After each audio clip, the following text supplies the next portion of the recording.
Hey everybody, welcome to the Silver Phoenix Happy Hour. Hi Ken. Hey Blaze, how are you tonight? Hi, I'm good, thank you. I got my twisted tea going tonight, which there's a reason behind the twisted tea, I guess, and we get into what the episode's about. We can discuss. I have a strawberry margarita, which actually might go into some trivia that we might get into later on.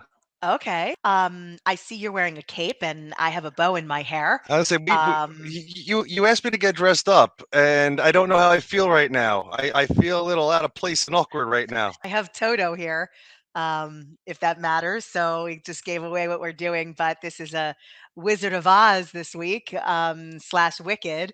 But we got little Toto in the basket. Ken is the wizard, and I'm Dorothy, I suppose. But you know what? No matter what, I was thinking I could put the dress on, but with the blonde hair, uh, I'm probably more Glinda. So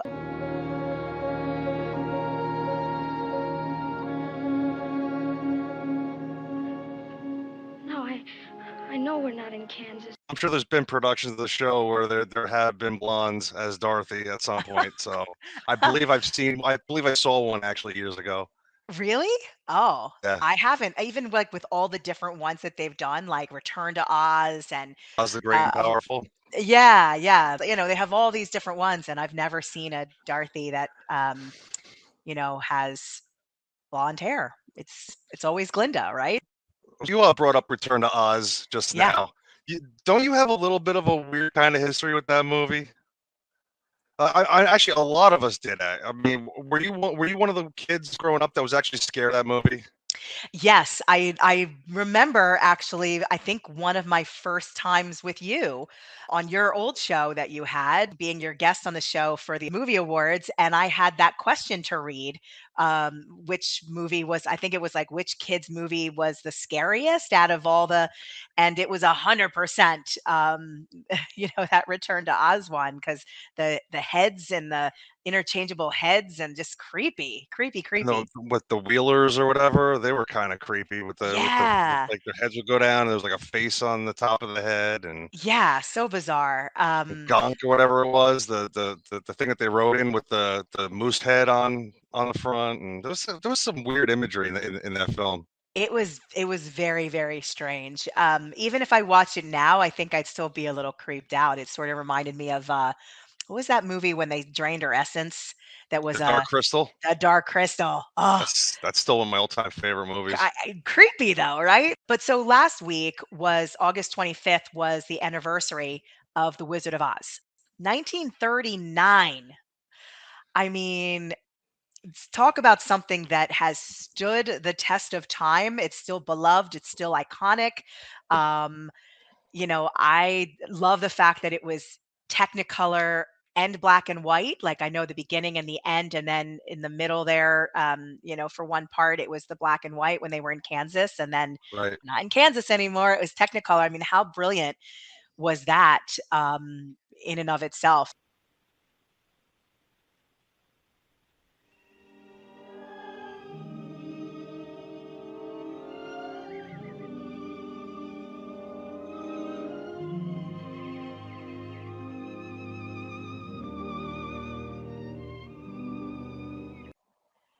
All right, so Wizard of Oz. We've seen some clips. We've talked about it a little bit.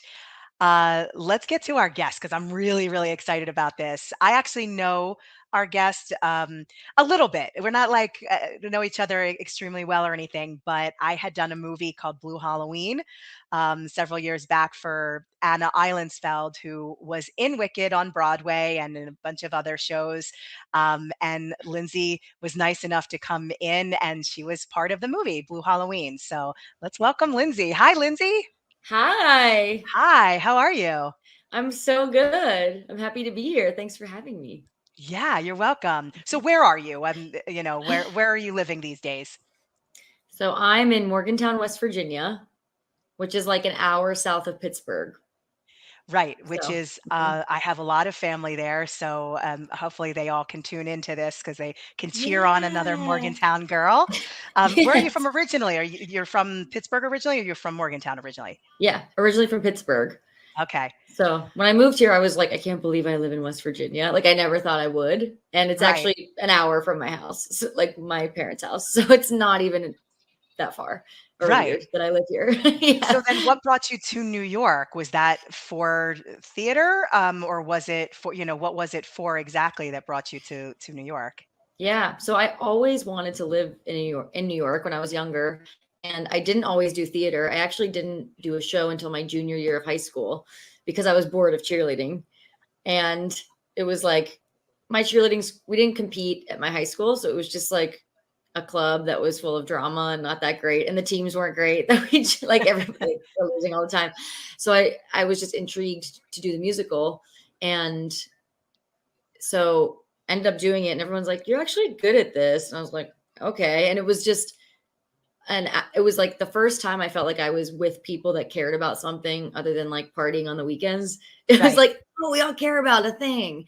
This is so cool. So then I actually went to school in DC for a year. I transferred to Pace University, which is in New York, for my BFA in musical theater. So it was for theater, but I kind of was by way of DC.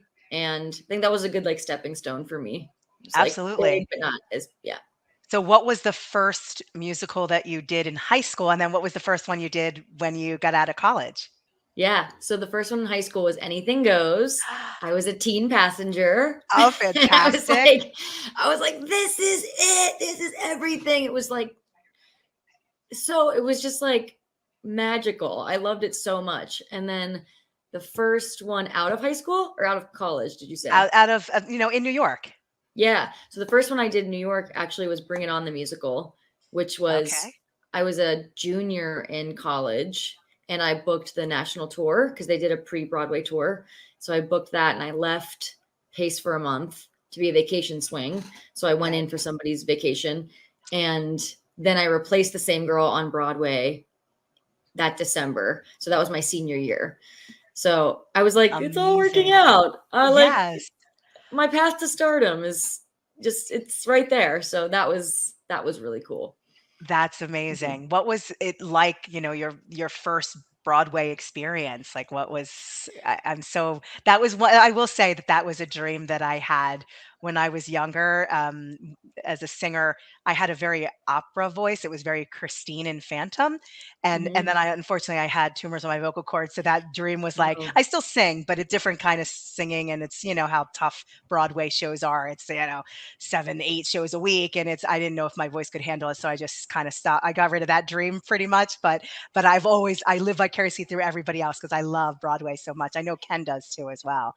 So yes.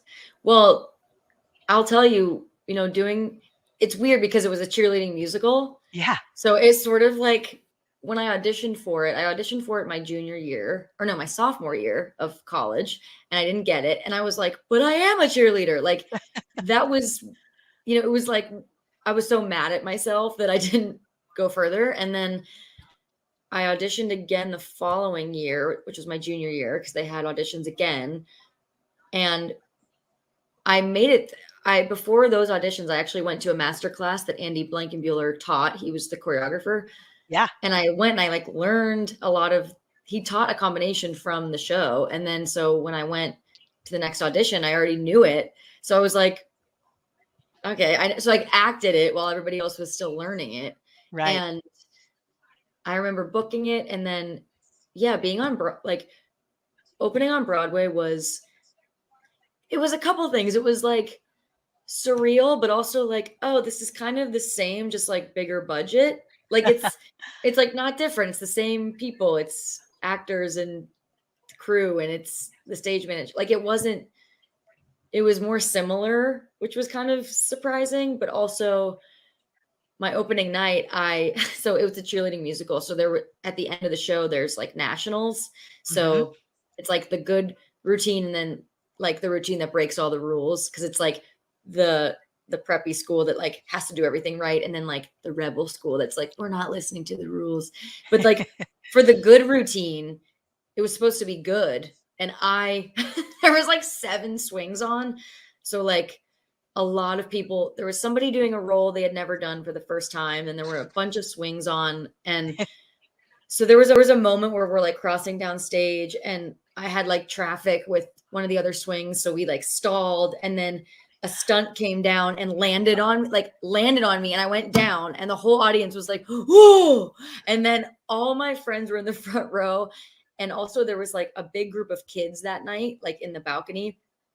And so they were like acting like it was a real competition. So it was just like so loud and crazy. And so I got trampled and then I was like crawling to the side of the stage, like, oh my God. And then somebody like corner tumbled and I got trampled again.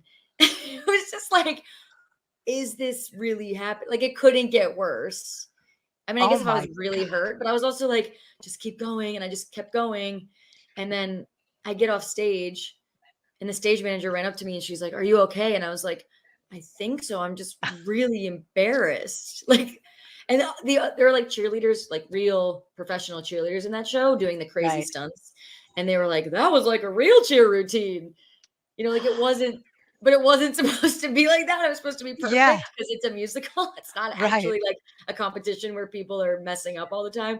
Right. So that was just like, it can't get any worse. I've seen, Ken, have you ever been to a Broadway show where a big thing happened, a big mistake happened or something like that, where it was like almost show stopping?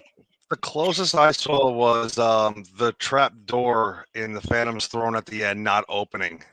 It closed, like the mechanism seized, and you could see him kind of like under the cape trying to like figure it out, and then all of a sudden at the end all he hears "conk," like this huge noise, and he found a way out, but it was crazy because it was obvious it was taking him a while to get there, and they were biding their time before Meg comes out at the end. But yeah, it was weird. I remember I used to work for the theater league and I used to put like the surveys on the seats and I saw Mamma Mia about, I think it was 30 times. I mean, no lie, but I remember one performance. It was Carolee Carmello, which incredible lead actress.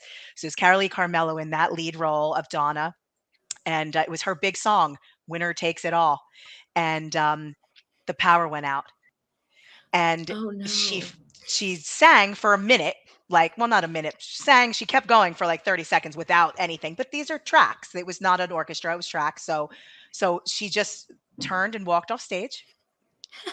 Right in that middle part, right where, turned and just walked off stage. And maybe 2 minutes later, lights didn't come on or anything. Everything was still down, but 2 minutes, and I was in the balcony. I remember like that mezzanine balcony area, and I was like right in the front, and I was just like, I didn't know what to do. And then all of a sudden she just walks back on stage, turns, and she began exactly where she left off. The music popped up, not from the beginning of the song, in the middle of the song, exactly and it was at the height of the song where she was singing the high notes and stuff, and she hit it, nailed it. She got a standing ovation. It was incredible. Nothing I've ever seen before.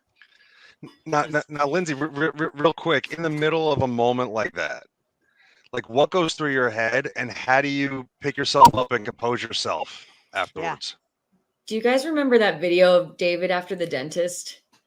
Do you remember the little kid who was like, he got like Novocaine, and he's just like, is this real life? Yes. And he's like in the car, like saying that. I was like, is this real life? Like, this cannot be like it. And it was just like, I have to keep going. And the thing is, like, we didn't do a lot of for my put in. So when you have a put in, the new person does the show with their costumes on, and everybody else is like in Lululemon. And we didn't do all the stunts in my put in. But there's like people's bodies flying around. Like, we should have. That was, and I know it's like, to preserve people's energy and stuff, but like that show was so dangerous that we didn't do all the stunts. So I was just like, there were just factors that were with the lights. It was just different. So I just remember being like, is this really happening? Like, keep going. Yeah. Like, oh my, also I was like, do I have a concussion? Like, I was just like, cause I like clamped down so hard that I was like, And so that was my Broadway debut, and the show closed in 3 weeks later. So I just replaced somebody right at the end. So I was like, I do not have I cannot have a concussion. I'm doing this. Like, I'm not going to be hurt. Like, I'm going to keep doing it. So luckily I didn't have one, but I did have like bruises on my back. It was like, wow. So method acting, and I was like, I guess. And I was like, it can't get worse. Like it couldn't be worse than that. So right. I was just so glad that I was not really injured. Well, but it was like it was mortifying. Yeah. Well, we brought up a traumatizing experience on stage. Yeah. Can you give us one of your most memorable that you keep in your head, like you constantly go back into your head that you revel in? Yeah, I mean, Wizard of Oz, I'll say, like, the first time I went on as Glinda, I remember, so when you play Glinda, you get in the bubble, and then they put you like up you're like up behind the proscenium, way above the stage, while everyone else is just like still talking and like getting in their spots and before the show starts. So you're kind of like alone up there for a while. And I just, and like the proscenium is like right there. So you're in this bubble and you're just like, the wall is right there. And I just remember thinking like, it's good to see me, isn't it? It's good to see me, isn't it? I just kept saying the first line and my mouth was so dry. And I just remember coming down and I was just like, if I can say the first line, all the other ones are going to come after. And I just remember coming down and you can't really see the audience because it's just like the lights are so bright and everybody's looking at you. It's like you're in the bubble with the dress and like, look, it's Glinda. Like it's about you're telling the story. And I just remember being like, everything I've worked for, this is like the peak of everything I've done. And it was just such a cool feeling of sheer terror, but also extremely calm. And I just remember like, I had just rehearsed it the day before. So I knew I could do it, but just that feeling of like, this is happening. And I'm like I'm on the ride. And I remember even the part where Glinda comes in before Fiyero gets there. So it's like when Bach runs in after her. And I remember I was like going through the show, like in my head, and I was like into act 2. And I was like, whoa, I need to be in this. I got to pump the brakes and just do this scene and not. But like, I really just remember that. And like the calm and the focus, it's just like so cool what our brains can do when it's like go time. Yeah. It's like you just execute. And that feeling it just is like such a superpower. So that felt really cool. That's incredible. What was your favorite song that you got to sing in that? Because Glinda has so many good, fun ones, and she's such a fun character. So it's, which one did you like the best to perform?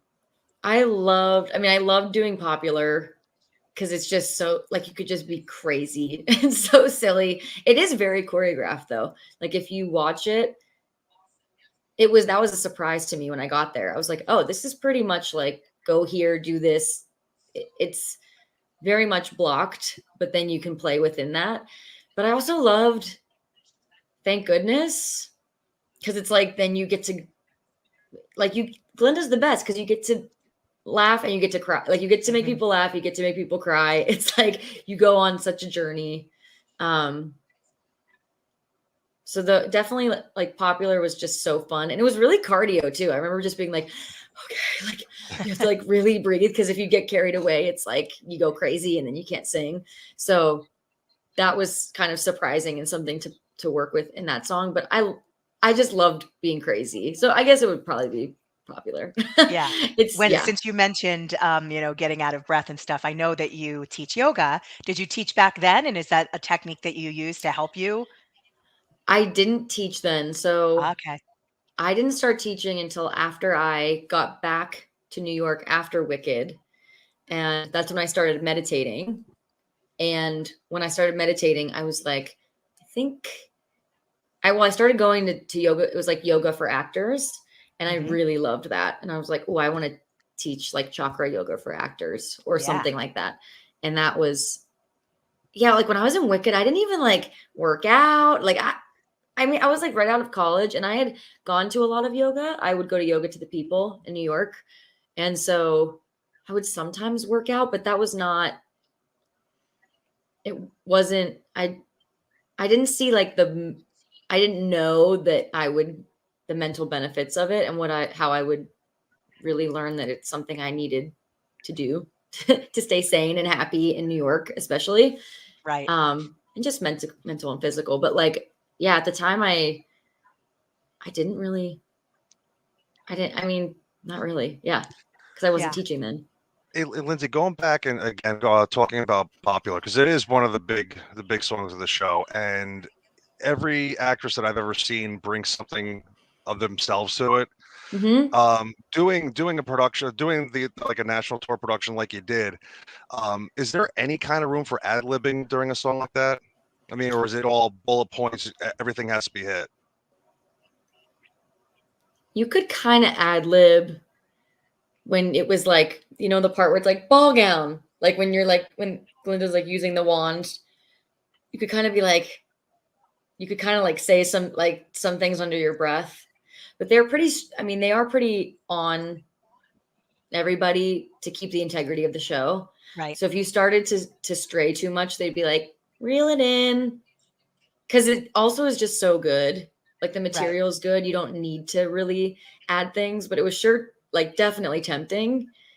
And yeah, when people would start to go, cause you could just, you could go so crazy.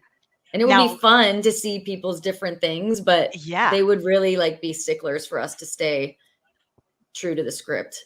Right. Now, if you had to do the show again, male or female character, who would you play? I think I would still want to be Glinda. Okay. Like, awesome. The thing is though, after tour, when I was back in New York, I went in for Elphaba a few times. And it was so interesting because I remember like the scene, like the one scene for the audition, I remember like missing some of the lines. And I was like, I've heard this show 500 times, you know, like to mess up the lines. I was like, I can't believe I've listened to it on the monitor so many times. And also like when you audition for Elphaba, they make you sing The Wizard and I like 3 times in a row. Like they're just like, okay, do it again. Cause they want to see your technique for the end of that song. And I just remember being like, I want to do Glinda. I like Glinda. I'll do Glinda. Like, and there's just something about like, I just am like attached to Glinda now, I think. Like the journey. I love the comedy. I mean, Elphaba, there's comedy too, but I mean, I guess maybe one day more will. Nessa's like, I remember like Nessa Rose is pretty, we always used to be like, oh, it's so easy because she just gets to sit the whole time and then have her like big moment in the second act. So we'd be like, oh, she just gets, you know, like, but yeah, definitely. Glinda. Glinda. Yeah. Yeah, that's cool. So we were talking about The Wizard of Oz earlier because it is the anniversary, August 25th, 1939, if you can believe that. Like it's insane. What are your memories of seeing Wizard of Oz for the first time and Judy Garland? I think I did used to watch it with my grandma and just, I mean, kind of scared, like the Wicked Witch is like, she was scary. And yeah, Judy, I mean, it's just like, it's so brilliant. I don't know. I don't have like that many memories of it now that I'm trying to think. Well, then we might, I was going to ask you to join us in a little trivia, hopefully. Oh, okay. Let's do it. Let's see what happens. All right. So you and Ken can discuss. Okay. So first question, some of them a little harder. Some are easier. Okay. The ruby slippers were not originally red. What color were they? And I'm talking about, this could be the L. Frank Baum version, but they switched it up for the movie in order, you know, the red Technicolor. But what was it originally? What color? Are we like raising our hand? Are we just like talking you can about just it? Guess. Ken, silver? They were silver. Yes. Yeah. Yes, and I had to do it because the Silver Phoenix Happy Hour. So cheers. Cheers, everybody. Yes. I got the Cheers. little twisted tea for the twister. Yes. Gotta love it. Okay, Yes. good job. Good job. All right, this is a true or false one. Okay. Toto, which wait, I got my bow here, and then I got my Toto in the basket. Ken's got So cute. his cape on, so we definitely try to emulate Dorothy and the wizard just a little bit. So Toto was paid more than the Munchkins. True or false? I feel like true. I would say true. And that is true. Toto was paid $125 a week, where the Munchkins were paid $50 a week, but half of that went to their agent. Oh That my. is crazy. Yes, and I did just out of curiosity. I was like, I wonder how much Dorothy made and how much, So Judy versus like Ray Bolger, who played the Scarecrow, or Jack Haley, who played Tin Man, and $500 a week for Dorothy, $3,000 for the guys. Oh, that makes Big. me just. I know, big disparity. I mean, I know it's that was 1939 too. So Yeah. yeah, and Dorothy Jeez. had the most screen time, was the voice, was the, yeah. So yes, Yeah. definitely, Oh, definitely that's not horrible. cool, not cool. No. Number 3, who wrote The Wonderful Wizard of Oz?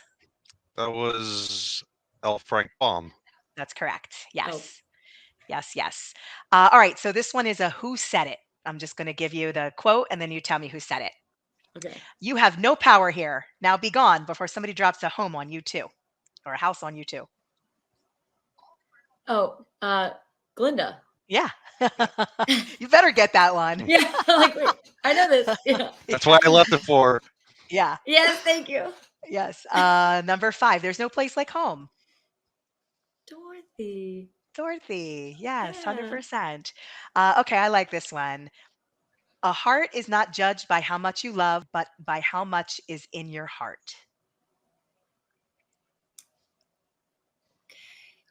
The Tin Man or the Wizard? I would say the Wizard. The Wizard. The Wizard. Mhm. I'm melting. I'm melting. The My Wicked sister. Witch. My sister in the rain. Oh, that's terrible. I'm going to tell your sister. I'll make sure she watches this. Okay, back to the questions. What famous child star was originally the first choice for the role of Dorothy? Oh. Do you know? Ken? I think I know. Oh, Shirley Temple? Yeah, Shirley Temple. Oh, yeah. Yeah, and I think from what I read, I'm pretty sure they thought her voice couldn't carry it long enough, like because she was young. So, Mhm. okay, at the beginning of the movie, what does Dorothy fall in? She falls into something and is saved by one of the hands on the farm. Was it the pig pen? It was, yes. Yes, good call. Good call. And last Mhm. question. Where did the word Oz come from? So L. Frank Baum, when he wrote the book, where did he come up with the word Oz? I thought this was interesting. Oh, I feel like I should know. Ken, do you have a guess? It came off of a file cabinet. It did, yes. It So was it said A to N and O to N. Z. Yeah, A through N, or O through Z. And he said he saw O through Z, Oz. That's what they Weird. say. Yeah, that's what they say. Who knows? He's not alive to confirm or deny. So, Yeah. Cool. but you guys did really well. Bravo. Thanks. Bravo, Good job, bravo. Ken. Good Yeah, job. so let's switch it up a little bit. So we've talked about Wicked, a little bit of theater, but I know that you're a life coach, so I want to hear how this, began and kind of what you're up to. Tell us everything. Yeah. So in 2020, when I always say like theater was canceled and fitness was canceled, like all theater went away, yoga teaching went away, and I moved back to Pittsburgh with my parents. And I remember just being like, what do I do? Like, what? And I had known actually a friend of mine who used to work as a financial advisor. And I was thinking about her and I was like, I feel like she could really help me get my finances together. And also right before COVID, like even before it, I was going to do Thoroughly Modern Millie at City Center Encores. They were like rewriting Millie, and it was going to be like a new, like the writers were rewriting it. It was going to be really cool. There was all this buzz about it. Ashley Park was going to be Millie. It was just going to be really cool. But even before that, I was like, I got to make a change. Like I was just tired. I was teaching so much yoga, and I had done The Flamingo Kid, which we thought was going to Broadway in 2019. It was a new musical, and it was just taking a long time.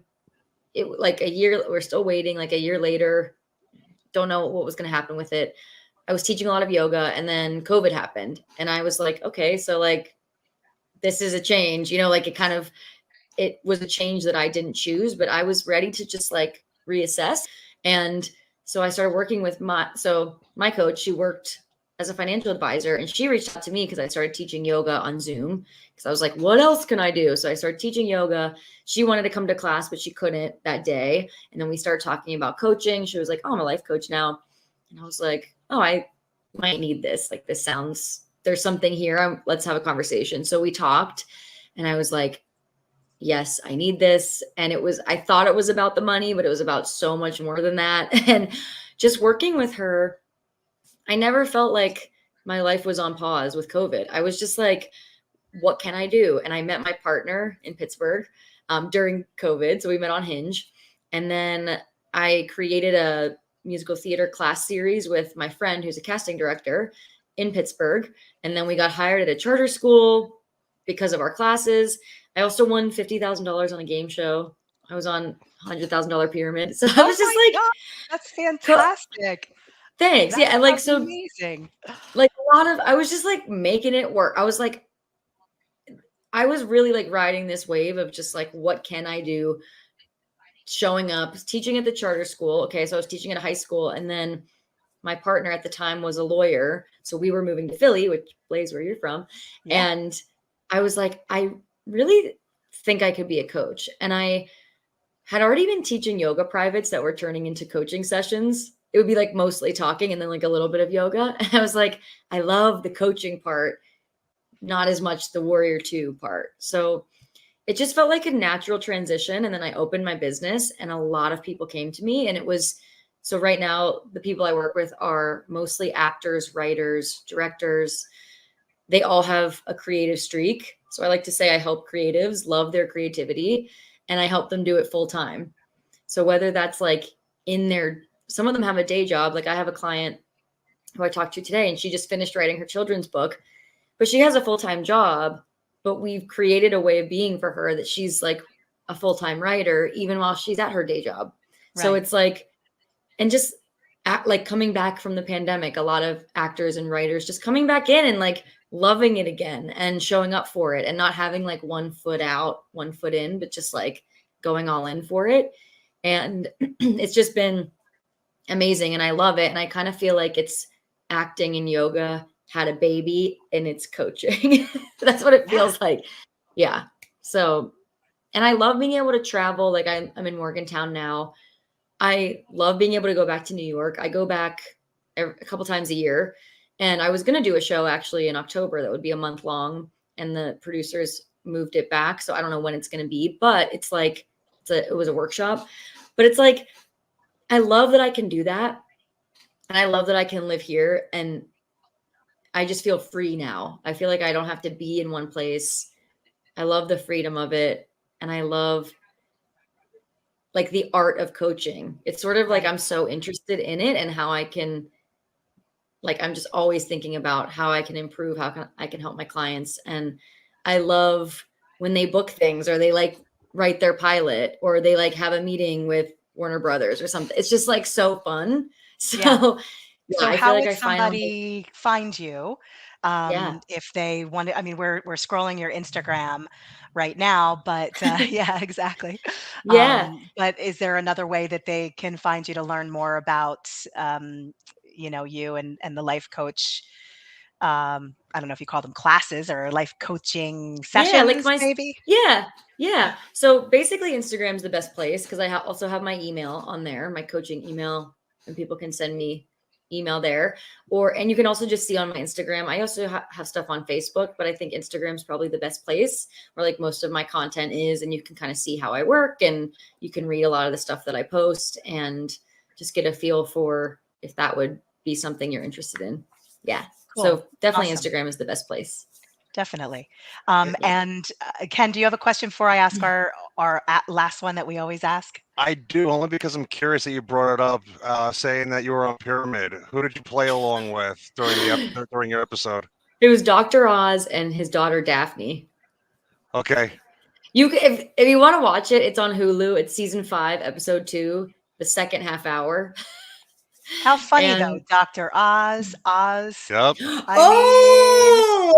I mean, that's like, that is perfect.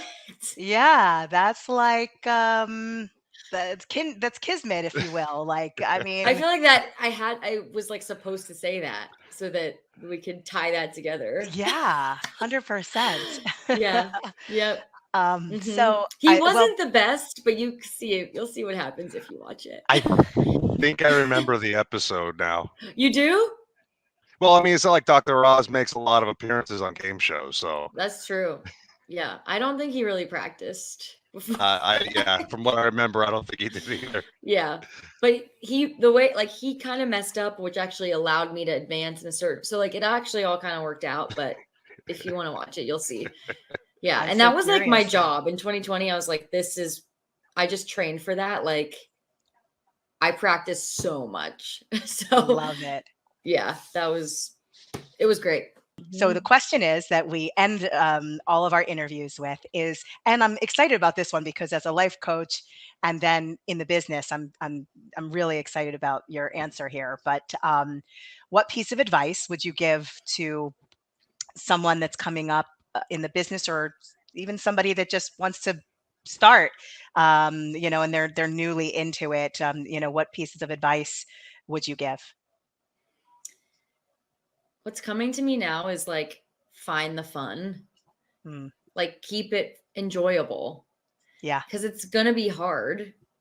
And if I look back at the times, something I teach that one of my coaches teaches is high and low value cycles.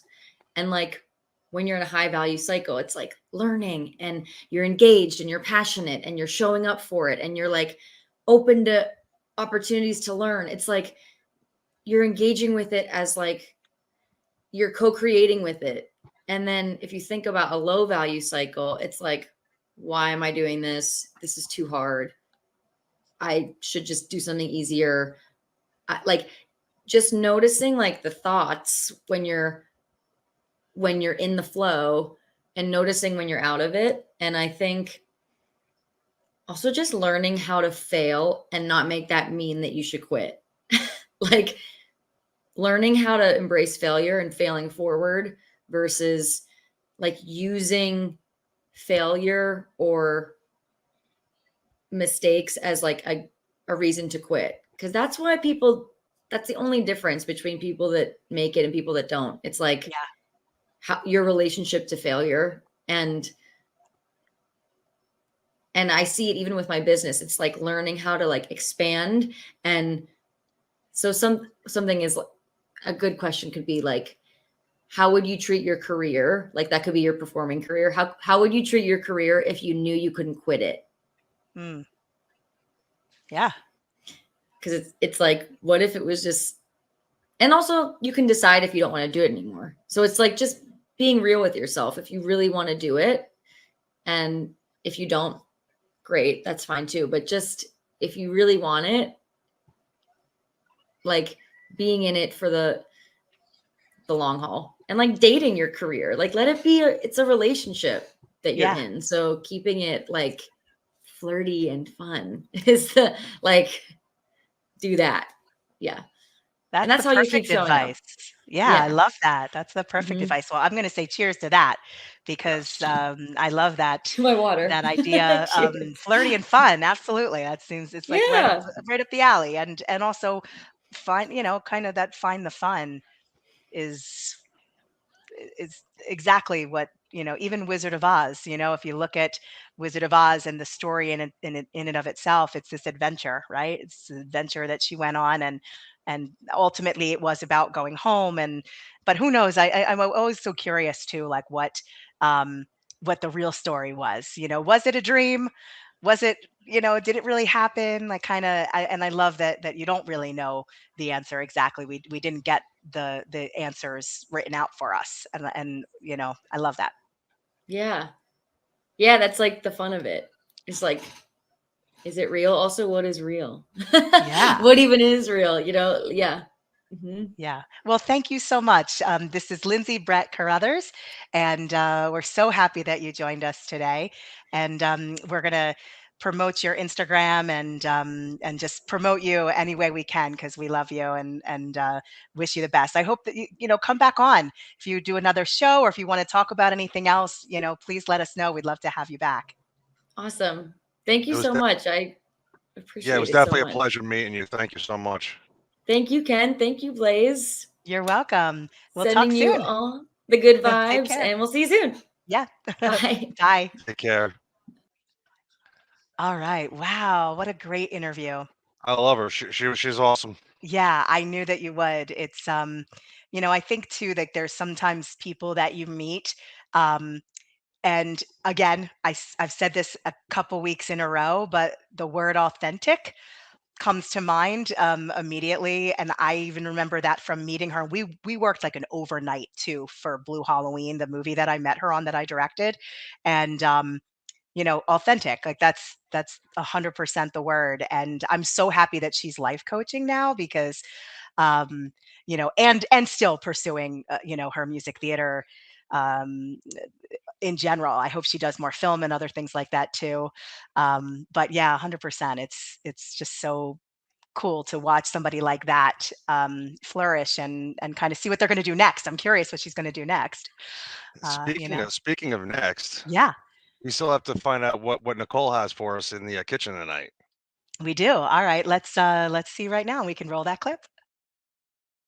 What's up, Ken and Blaze? I'm in the kitchen, and I heard we've got a little theme going on. Lions and tigers and bears. Oh my. And while I'm not in full Tin Man regalia today, something that's always near and dear to my heart is good old aluminum foil. I don't know if you could tell, my kitchen is a mess because it's almost back to school time, and utilizing aluminum foil is great for a couple of different reasons. One, when we use foil, we're not putting more plastic into the environment. I know, living by the ocean, that's something a lot of us can relate to, right, Blaze? But also, foil can make a great meal that sort of extends the summer season. So you could put a lot of different things into a foil packet. You can make foil packs with potato, beef, corn. Hi, everyone's talking about corn lately, right?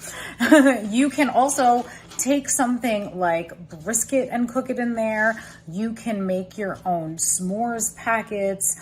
I often do roasted plantains in a foil pack, just taking ripe plantain, slitting it down the middle, wrapping it in foil and baking it. Doesn't require any extra oil. So foil is really, really your friend when it comes to being a little bit more environmental, when it comes to saving calories, and also easy cleanup. If we're eating out of a foil pack, that is one less dish that I have to do. And boy, does that make me super happy. Ken and Blaze, however you are celebrating with foil, enjoy that easy cleanup, and I'll see you next week. Back to you in the studio. Aluminum, the Tin Man. Did you, it's so funny when I think of aluminum, I think of the Tin Man. Did you hear that there was another actor that was slated to play the Tin Man, but he was replaced because the makeup Yeah, went into his lungs, and it he was it was ended up getting sick? it was Buddy Epson, Yeah, and he was allergic to the metallic in the paint. yeah, I believe it was like actual silver or actual metal in the paint. right. Yeah, it's crazy. I mean, nowadays you can't get away with that, because everything would have had to been hypoallergenic and Yeah. tested ahead of time and all of that. But I know, like, the Wicked Witch of the West too, Margaret Hamilton, Imagine playing that character forever. She was known as this like villain, no Well, matter what. Talk but about, do you remember Mr. Rogers did a segment with her no. that they used to play on PBS? Yeah, she showed up on the show just so that he could show to kids that she really wasn't the Wicked Witch, and she actually got into the costume, and then they took her out of it. So said you could see who she is. It was pretty cool. Wow. No, I didn't see that, but it's I have to go. I'm sure that it's out somewhere, right? I'm On maybe sure it's on YouTube or YouTube or something. something. Yeah. Yeah, but I know she actually got burnt on set and they Hmm. didn't stop. They kept rolling, which I think is just horrible. So she did get burns and stuff. And I know the green makeup was flammable. That's probably how she got burnt in the first place. I'm sure the But there was a outfit lot was of, too. yeah, but there was a lot of things that happened, during filming, and filming took a long time too. I know that I read somewhere that some of the Munchkins may have gotten fresh with Judy Garland, who Yeah. was underage. Um, you know, I don't even want to talk about the inhumane ways they actually took care of the flying monkeys because they were real monkeys. You know that, right?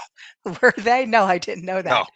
I was gonna say, you have me. I already have a cough, and I was like, literally, I was like, "Where's my drink?" Because I'm about to cough, but then I didn't want to like spit something up, so wouldn't be very ladylike of me. For a second, you actually believe that they were real monkeys. I love it. I did. I was like, "Wait, what?" I might have to look it up because listen, there was a real dog. You never know. But so for Beachcombing with Blaze this week, because we'll segue to that. Lions and tigers and bears. Oh my! Today's episode is all about lionfish. Named for the massive amount of spines on its body that resembles a lion's mane, lionfish are visually beautiful, majestic fish. They're also called firefish, turkeyfish, zebrafish, and butterfly cod, to name a few of their nicknames, and are native to the Indo-Pacific. They are an invasive species, and these top predators have been known to eat their way through reefs in the Caribbean and Eastern Atlantic. They can expand their stomachs 30 times its normal size and are very voracious eaters. They're even found in waters here in Long Island, New York, where I live too, probably the result of outgrowing their tanks and their owners releasing them into the ocean. Since females can lay 2 million eggs a year, hello population growth. They're nocturnal, usually brown and maroon with white stripes. And let's talk about those spines, 18 of them, each containing venom right around the base. And although it probably won't kill you if you're stung, you'll be in for a world of pain. Lionfish steer clear of us typically, but if you were to get stung, the treatment is to remove the spine, clean with some soap and water, and then soak the injured area in hot water. Well, until next time, explore, learn, love the adventure. I learn something from you every week, Blaze. It's Blaze and her little dog too. Yeah, exactly. I mean, I did go with the bow, which my friend Raluca, I'm sure when she sees this episode, Yeah, is how going to did be you get like, away with just a bow? And I'm like in like metallic everything purple going you know on what? here. I'll be honest. I went to my office to look through my costumes, and I said to myself, 10 minutes tops to go through these costumes. And if I can't find my Dorothy, I got to come up with something else. And I couldn't find the Dorothy. So I was like, I found this though. I found Toto in the basket. I just Oh, didn't find Dorothy. And I was like, all right, either I lent it to someone and they didn't give it back, or it's in another, it's somewhere else. So I was like, all right, well, what can I do? And I remembered that, remember when they're in Oz in the Emerald City, and they're getting like cleaned up and fixed up. So like the Tin Man gets shined, and mm-hmm, the Scarecrow gets stuffed, and I think the Cowardly Lion gets bows in his hair and mm-hmm. and curls and stuff. Well, Dorothy gets the curls and she has a bow in her hair. So I was Right. like, all right, I'll go with the bow, even though this is red. I didn't think it through exactly, but red's my Well, color. So I was like, well, well, this goes back to earlier in the show because I had a little bit of trivia that had to do with my drink. oh, And tell like I me. said, I had a strawberry margarita, and based on the color, um, the question is, what color was Dorothy's original dress on set? So it wasn't blue? It was, but instead of white, it was also pink because of the Technicolor process. Oh, okay. Yeah, no, it was actually blue and pink. Gotcha. Oh, I wouldn't have known that it was pink. That's Yeah, very because it was a brand new process, and the way that everything was put together and the way the colors worked, they actually had to saturate certain things in order to make it look the way it was supposed to. right. Oh, how interesting. I mean, I just I've been watching it more lately because a job that I work at, um, we test some streams and things, and when we test the streams, my boss plays the Wizard of Oz when we're testing. So I've been watching it because he's like, "Oh, watch it," and then I end up just leaving it on in the background. It's supposed to be 5-minute test, and here I am, like, finishing the whole thing, and then I'm like, "Don't end the stream now. It's at the good part." So it's towards the end. But speaking of the end. That'll Yeah. do it for us. Yep. Thank you so much to Lindsey Brett Carruthers for being an Absolutely. amazing guest and sharing all of her stories with us. We just loved them. And to Nicole and to you, my friend, and to our audience, thank you guys for joining us. And until next week, Have a good night, everybody. bye.